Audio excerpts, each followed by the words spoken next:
এবার ইসরায়েলের হামলায় হামাস প্রধানের 3 ছেলে নিহত দাবি রিপোর্টে। আরো বিস্তারিত জানিয়ে দিব। এদিকে গাজার বিষয়ে মার্কিন নীতিতে পরিবর্তন, নেতানিয়াহুকে আলটিমেটাম বাইডেনের। এবার অস্ত্রের অভাবে ক্ষোভ উগরে দিলেন জেলেনস্কি। এদিকে হামাস নেতার ছেলেদের হত্যা ইসরায়েলের বর্বরতার নতুন প্রমাণ দাবি রিপোর্টে। আরো জানিয়ে দিব। এবার নিজেদের ধ্বংস ডেকে আনছে ইসরায়েলকে সহযোগিতাকারী মুসলিম দেশগুলো, হুঁশিয়ারি সর্বোচ্চ নেতার। এদিকে গাজায় জনসংযোগ যুদ্ধে হেরে যাচ্ছে ইসরায়েল দাবি রিপোর্টে। এবার হামাস নেতার ছেলেদের শহীদ করে ইসরায়েল তার পতন ত্বরান্বিত করেছে, হুঁশিয়ারি ইরানি পররাষ্ট্রমন্ত্রীর। এবং সর্বশেষে জানিয়ে দিব। এদিকে ইসরায়েলের জন্য খুব খারাপ দিন আসছে দাবি মার্কিন চিন্তাবিদের। শুনছিলেন সংবাদ শিরোনাম, এখন বিস্তারিত। তবে তার আগে অনুরোধ থাকবে এই ভিডিওতে একটি লাইক দিন এবং কমেন্টস করে জানিয়ে দিন আপনি কোন জেলা থেকে বা কোথা থেকে আমাদের সাথে যুক্ত রয়েছেন। এবং সংবাদের সর্বশেষ গুরুত্বপূর্ণ আপডেট পেতে চ্যানেলটি সাবস্ক্রাইব করে আমাদের সঙ্গেই থাকুন। এবার ইসরায়েলের ভয়াবহ হামলায় হামাস প্রধানের 3 ছেলে নিহত। ফিলিস্তিনি সশস্ত্র গোষ্ঠী হামাসের প্রধান নেতা ইসমাইল হানিয়া 3 ছেলে নিহত হয়েছেন। এছাড়া ইসরায়েলি হামলায় তার নাতি নাতনিও প্রাণ হারিয়েছেন। বার্তা সংস্থা সাবাব নিউজ এজেন্সি বুধবার এক প্রতিবেদনে এ তথ্য জানিয়েছে। স্থানীয় সময় বুধবার আল জাজিরা আরবিকে দেওয়া এক সাক্ষাৎকারে হানিয়া জানিয়েছে তার সন্তান হাজেম আমির এবং মোহাম্মদ সহ তার এক নাতি হামলায় প্রাণ হারিয়েছে। এর আগে গত বছর 16 নভেম্বর গাজায় হামাস নেতা ইসমাইল হানিয়ার বাড়িতে বিমান হামলা চালায় ইসরায়েলি বাহিনী। খবর জিও নিউজের। বৃহস্পতিবার সকালে সামাজিক মাধ্যম এক্স প্ল্যাটফর্মে এক ঘোষণায় ইসরায়েলের প্রতিরক্ষা বাহিনী জানায় তারা হামাসের রাজনৈতিক ব্যুরো প্রধানের বাড়িতে হামলা চালাতে জঙ্গি বিমান ব্যবহার করেছে। হানিয়ার বাড়িটি সন্ত্রাসী অবকাঠামো হিসেবে ব্যবহৃত হতো বলে অভিযোগ করেছে আইডিএফ। তারা বলেছে হানিয়ার বাড়ি সন্ত্রাসী অবকাঠামো হিসেবে ব্যবহার করা হতো, আর প্রায় সেটি ইসরায়েলের বেসামরিক ও আইডিএফ সেনাদের বিরুদ্ধে সন্ত্রাসী হামলা পরিচালনার জন্য জ্যেষ্ঠ হামাস নেতাদের বৈঠক স্থলের কাজ করত। প্রতিবেদনে বলা হয় তারা ইসরায়েলের এসব অভিযোগ স্বাধীনভাবে যাচাই করতে সক্ষম হয়নি। হানিয়াকে ব্যাপকভাবে হামাসের সামগ্রিক নেতা বলে বিবেচনা করা হয়। 2017 সালে তিনি হামাসের রাজনৈতিক ব্যুরোর প্রধান নির্বাচিত হন। তবে কয়েক বছর ধরে তিনি কাতারে বসবাস করছেন।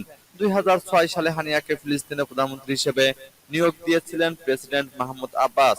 কিন্তু 2007 সালে হামাস প্রাণঘাতী এক সংঘর্ষের মধ্য দিয়ে আব্বাসের ফাত্তা পার্টিকে গাজা থেকে হটিয়ে দেয়। এরপর আব্বাস হানিয়াকে বরখাস্ত করেন। আব্বাসের এই পদক্ষেপকে অসাংবিধানিক অভিহিত করে নাকচ করে দেয় হানিয়া।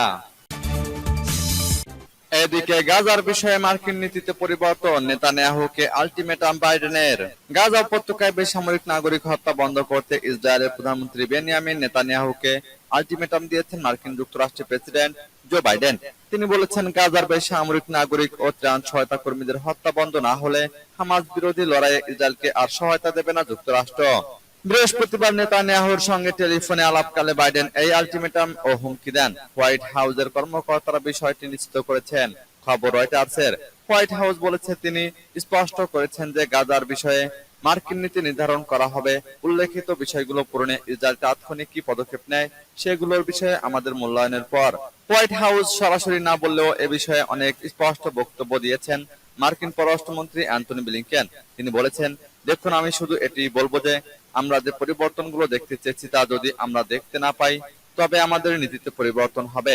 তবে গাজার বেসামরিক প্রাণহানি বন্ধে ইসরায়েলি প্রধানমন্ত্রীকে নির্দিষ্ট কোনো পরামর্শ যুক্তরাষ্ট্র দিয়েছে কিনা সে বিষয়ে কোনো মন্তব্য করেনি হোয়াইট হাউস।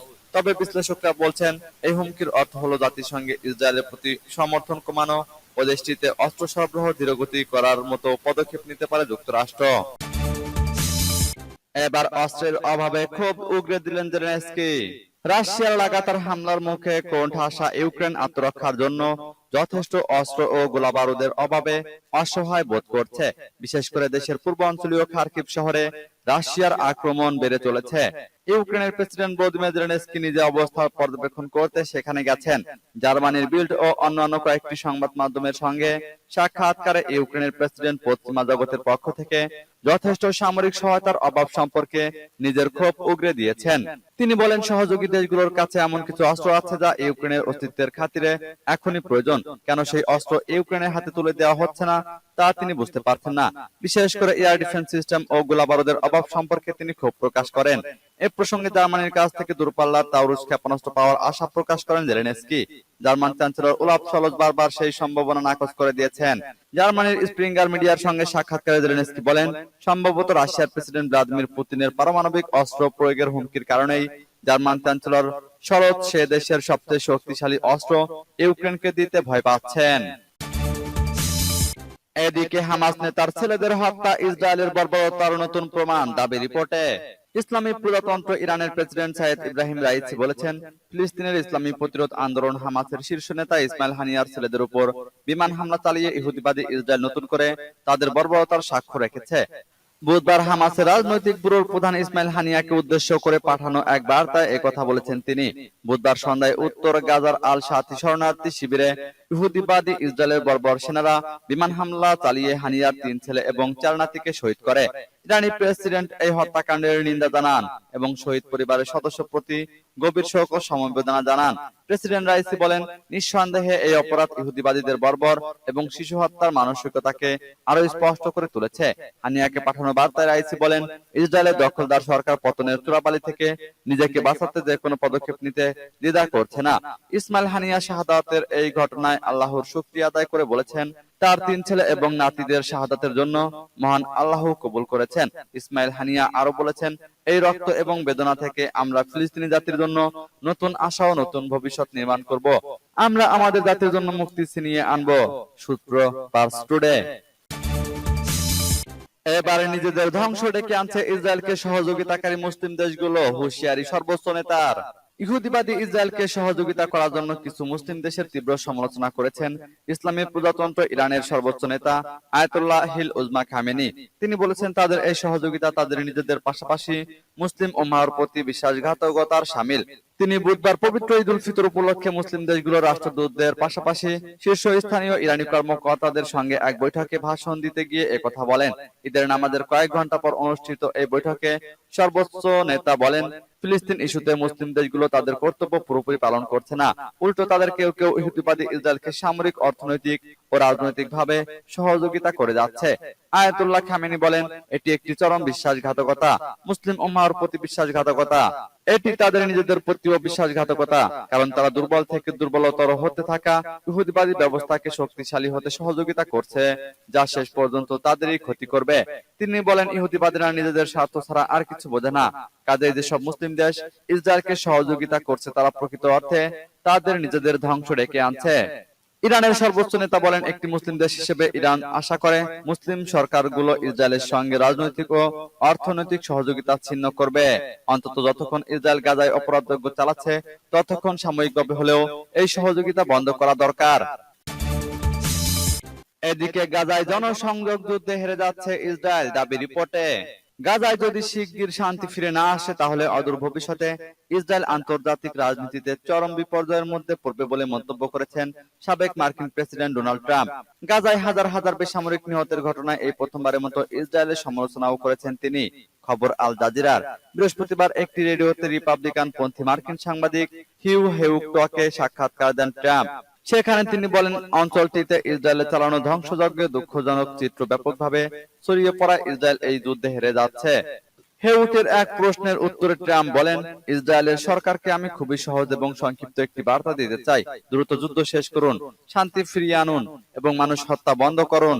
এই সাক্ষাৎকারে গাজায় ইসরায়েলি বিমান হামলায় ধ্বংসপ্রাপ্ত ভবনগুলোর জঘন্য এবং ভয়ঙ্কর ভিডিও প্রকাশ করার জন্য দেশটির সমালোচনা করেন ট্রাম্প। ট্রাম্প বলেছিলেন, এই ভিডিওগুলো প্রকাশ হওয়ার কারণে মানুষ মনে করছে ধ্বংস হওয়া ভবনগুলোতে অনেক মানুষ ছিল এবং তারা এটি পছন্দ করছে না। আমি জানি না তারা কেন এই সব ভিডিও প্রকাশ করেছে। আপনি জানেন যুদ্ধকালীন এই শটগুলো কেমন হয়। এই ভিডিওগুলোর বিষয়ে তিনি আরো বলেন, আমার ধারণা তারা মনে করছে এগুলো তাদের শক্তিশালী দেখায়।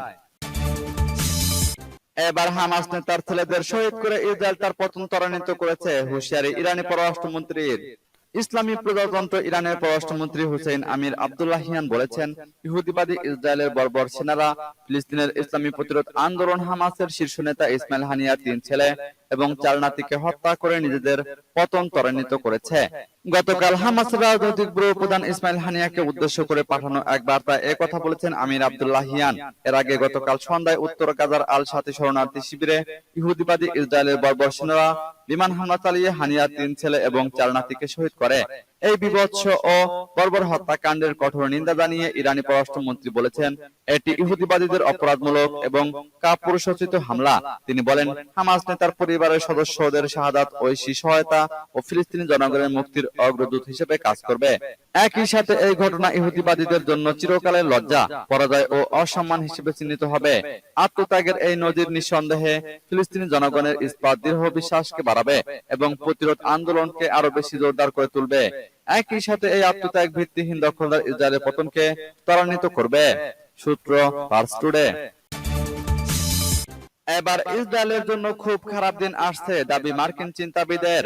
জন মার্শেইমার একজন বিখ্যাত আমেরিকান চিন্তাবিদ এবং বিশ্ববিদ্যালয়ের অধ্যাপক। তিনি এক সাক্ষাৎকারে গত 13 এপ্রিল সিরিয়ার রাজধানী দামেস্কে ইরানের কনসুলেট বিভাগে ইসরায়েলের আক্রমণকে আন্তর্জাতিক আইনের জন্য একটি বড় আঘাত হিসেবে বর্ণনা করেছেন।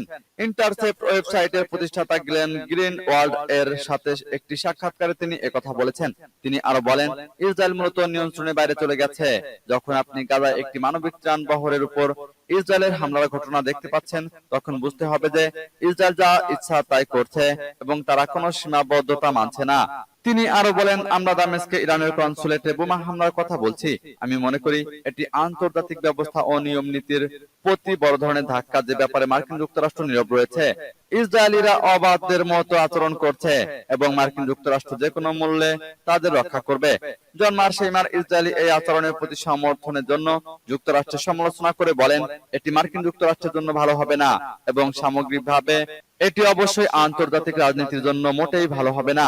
আমেরিকান বিশ্ববিদ্যালয়ের এই অধ্যাপক দামেস্কে ইরানের কনসুলেট ভবনে ইসরায়েলি হামলার ঘটনাকে গাজা যুদ্ধে পরাজয়ের আলামত হিসেবে উল্লেখ করেছেন।